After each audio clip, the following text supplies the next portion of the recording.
As long as someone gets bogged, that is the main thing we're looking for. You could have got yourself in a lot of trouble. We are about to tackle one of the biggest sand dunes I have ever seen. I don't know how we're going to get up this.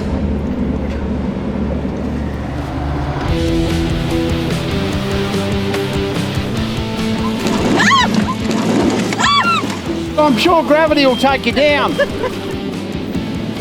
Woo! Let's go, city boy. The Iveco is a very capable vehicle. Today we found its Achilles heel.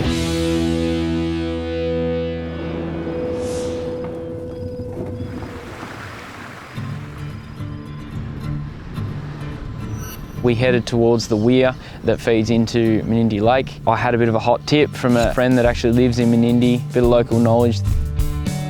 His recommendation was to go just south of the main Menindee Lake inlet. So James, we're told this is the spot. Yeah mate, I've had some lucky insights here, so fingers crossed. Hey, look Jeff, if you and I don't catch anything here, but I think we hang up our rods. Oh, you can. I never give up. Tell you what, I might try and get in there bare hand and catch one. How much James has been talking this spot up. It's game on. Not all the group was into fishing. We split up there and some went fishing and some went for a bit of a four-wheel drive. Do you want to go for a little drive or do you want to go fishing? Easy choice for me, let's go for a quick drive. I don't have any patience for that. Let's go hit some tracks. There's a couple ones just around here. You actually kicked us out, sent us fishing, and then you went wheeling. I did. This will be the only time that I've ever pulled a drive without Ruben. I said, hell yeah. We all come down and Simon said, we start off nice and easy. It had a couple of ruts and a couple of big holes in it. Right, John, you go. Okay, I think there might be some bumps underneath the car. We weren't told, Ruben. Nothing challenging about it. Then Simon shouts, I've got something a little bit better for you. I heard there's been a bit of competition on previous trips between Jeff and Grant. So since I didn't have a rod, I was actually the referee of a little comp. Fishy, fishy, here, fishy, fishy. I was lucky enough to catch the first fish on the show, which is awesome. Even the board a little bit, but Grant's going to really have to pick up his feet. His Iveco is vertical going down, disappearing over the side, and we're like, yeah, this is where it all begins. I'm not gonna lie, I was really nervous. She was stressing out big time. But she did do a really good job. Just, hey, sorry, I'm not gonna stress you out. No, just... I enjoyed it so much that I think you and I need to do it more often. I think that you and I might be better than... Whatever. Yeah, whatever. I must teach him how to tie knots because he cast his lure off again and then had to borrow my rod, but obviously it only works for me. What do you reckon my chances are? At the moment, 0. We did a Yui and came back just to give ourselves the real challenge of coming back up through there. The 79s don't have the most amount of wheel travel on the market. Even with a nice suspension package, they're still prone to lifting a wheel. Posing for a photo. Love it. My cheeks hurt from smiling too much on that.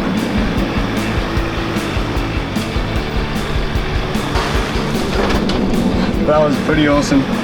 I thought I was doing pretty well, and then young Aiden had to outdo us all. I only caught one, but apparently I caught the biggest one. Dad! Look at that! Good stuff. No girls are going to be kissing you tonight. Some of the other guys may need to work a little bit harder at that, I think. Congratulations, Jeff. Thank you. 1-1, mate. After the reasonably unsuccessful fishing mission, it was definitely dinner time by then. So we headed into the pub in town. We're all looking forward to that. It was definitely a typical country pub as we came in. You couldn't ask for any better. There's nothing like country pub. We even caught up with some of the local SES guys that are there helping with the floods. My name's Tom Bejic. I'm a part of the State Emergency Service. I'm here if someone gets into trouble in the water. I've got to coordinate and go help rescue them. They recovered a few sheep from a few different islands where water surrounded them. Quite often get called when the probability of survival starts diminishing. We also have unfavourable outcomes, but that's part of the service. good luck to them. They're the lifeblood of the outback. Managed to catch a really nice sunset. A lot of wildlife, a lot of birds. We could see a couple of fish jumping, and it was certainly magnificent. We've had a really, really good day. I can't wait to get up and do it all again.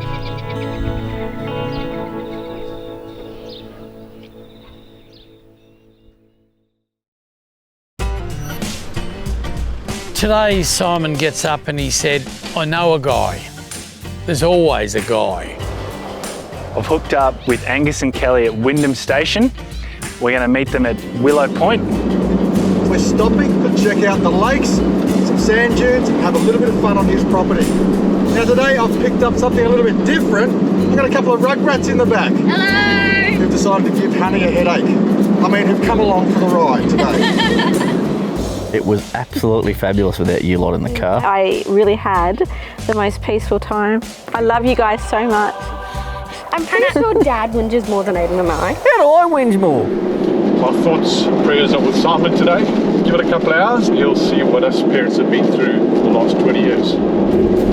Here this morning, Mike and I were early at Menindee Lakes. He said, you got anything planned? I said, only breakfast. He said, you want to come out for a run with me? Met someone from Water New South Wales. He was telling me how the weir was open 19 inches. To the left you could see Lake Weatherall that stretches back 30 or 40 kilometres. To the right, all the water flowing down the Darling. A lot of water. Really great to see.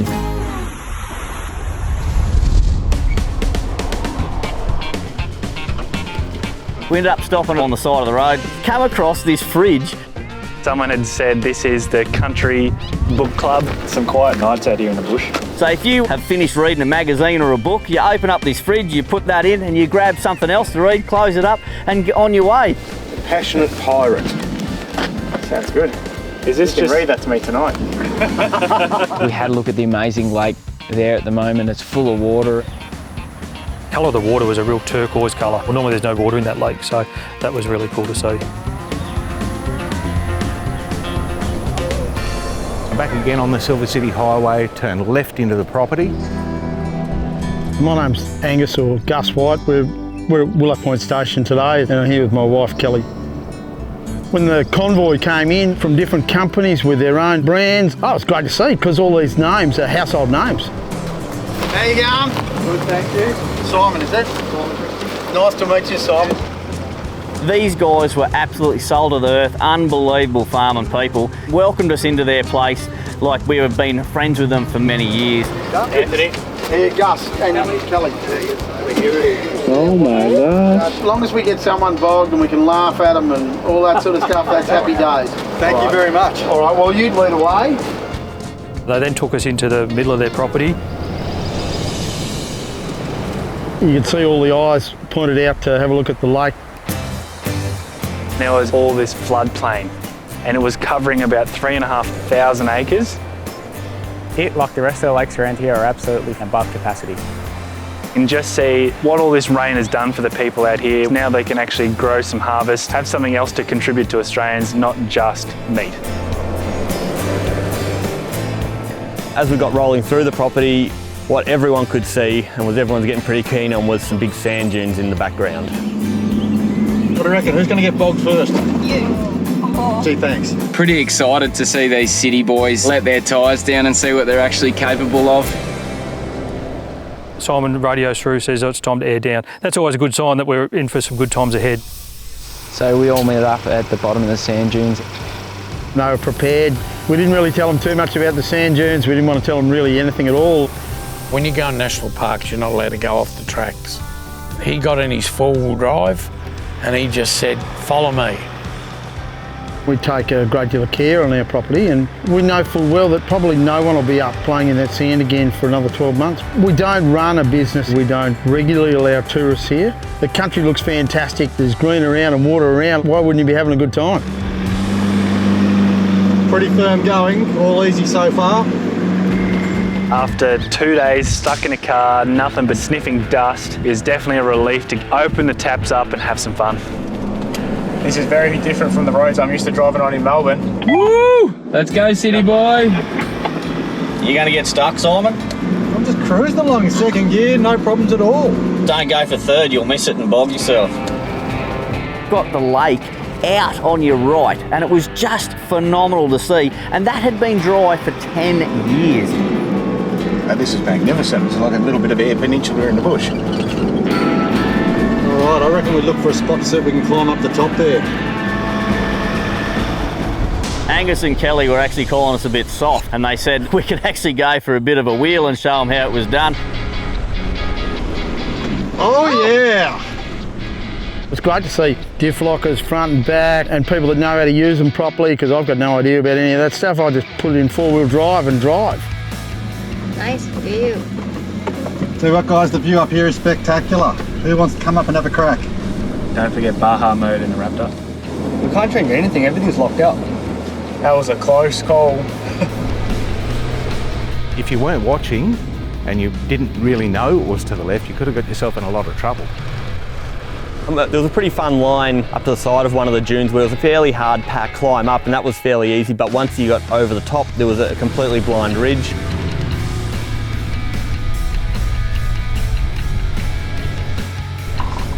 That is pretty.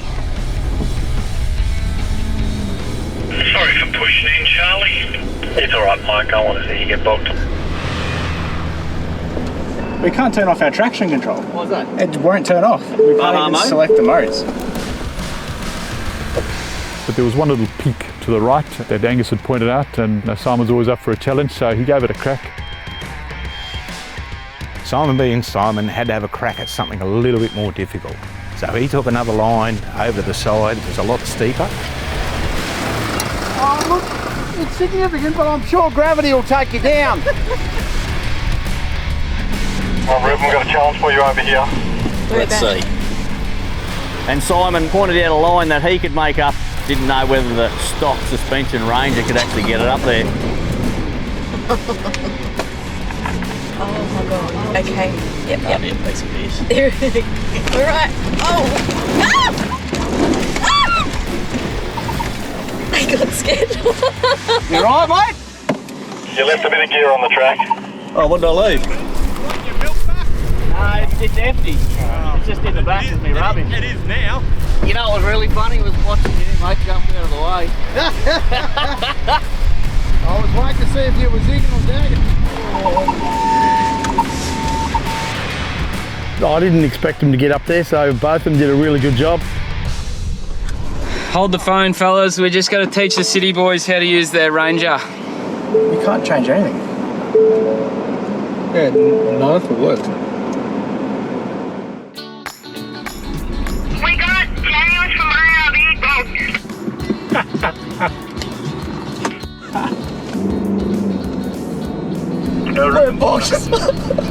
Now, I thought it was a great idea. I was having a bit of fun. The inner child really come out. Unfortunately, his ability and skill level may have got in the way of his ambition, and he's separated the tyre from the wheel. Definitely a good laugh and a good lesson to learn. If you're not running the right tyres, this is what's going to happen.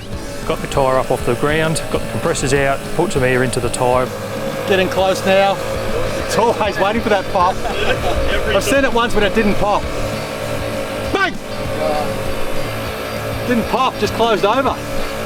And unfortunately, it just fell on. But it was a bit of an anticlimax. We were expecting a big pop, but it's a bit of a fizzer, so. You fellas can all go down and have a play by the water. Grant, you found a route? Found a route. So Burkham Wheels, aka Grant from Piranha, has found the overland route to the inland sea. We've had to go down this extremely steep sand dune to get down there. The sand was moving as we moved down the sand dune, so it was quite steep. Oh, this is looking fantastic, Grant. So where we pulled up for lunch was actually called Lake Nyla. And what is so cool about that place is that it only fills up every 10 to 12 years. And then we all turned our sights back to getting back up the sand dune. It's not as hard packed, it's chopped up now with all the vehicles coming down. It's going to be a little bit of a challenge for us to try and get out, but fingers crossed. And I'm not sure whether people were concerned because they'd put too much in their bellies for lunch, or whether they were going to be able to get up the hill. Hang on a sec, I'll breathe in. There we go, that's better, isn't it? Yeah, it works great for video. Hang on, this might be a bit of a problem getting out. What's the plan? How do I drive it? Give it a Reuben rev. Give it a Reuben rev. And the big Iveco was just too big, just too heavy. It's a very capable vehicle. It wasn't a steep incline, but the sand was very incredibly soft. I think today we found its Achilles heel. Simon then shouted out to me and said, well, Reuben, if you reckon you can do some better job of that, you have a crack. I think I'm going to need all the ultimates I can get. Ready? Ultimate 9! I lined her up and I just sent it up this hill and we got to the top. Reuben went straight up, I went straight up. That was a lot of fun getting out. Mike from Clearview, who's got probably the heaviest rig there, he was convinced he was going to make it up. No way he was getting up there. It was pretty bumpy going up, but the rest of my canopy had looked like a milkshake. So in the end, after the 4th go, I decided I'd back down and I'd take the chicken track. It did look like it was going to be fairly difficult, may not be getting up there all that easily.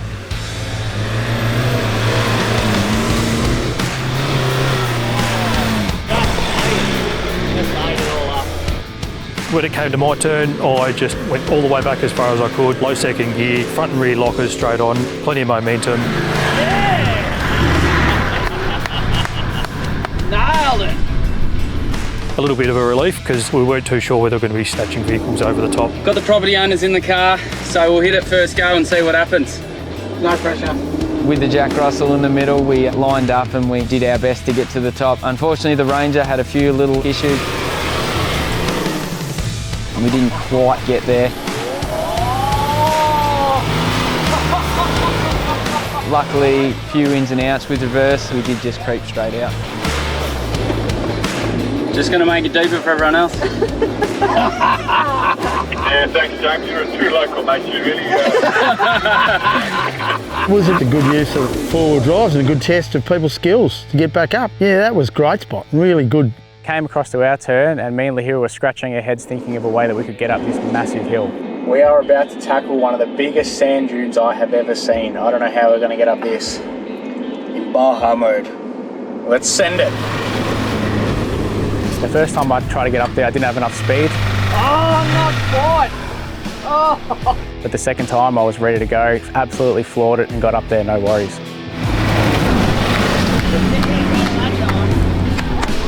Well done, Anthony. Yo! Once you get to the top, just keep the foot down and just power your way through, and I got through with no problem. James had dug it all out there nicely for me. I did have to have 2 cracks in the Prado. I was a bit gentle on it and I took my foot off the throttle. Second attempt, pedal to the metal, all the way up the top, and of course, no problems. In the end, everybody did such a fabulous job of that. Some very spirited drives there, I reckon. Yeah, once we'd finished getting out of the dunes, bid Angus and Kelly farewell. Time to head back to Tolarno. That's it for Willow Point, and we're extremely grateful that Full Drive TV have taken some time to come to our beautiful property. Great afternoon. I reckon this is the best day yet. A long day behind the wheel, 200 kilometres north, water everywhere, just crossing back over the Darling River now.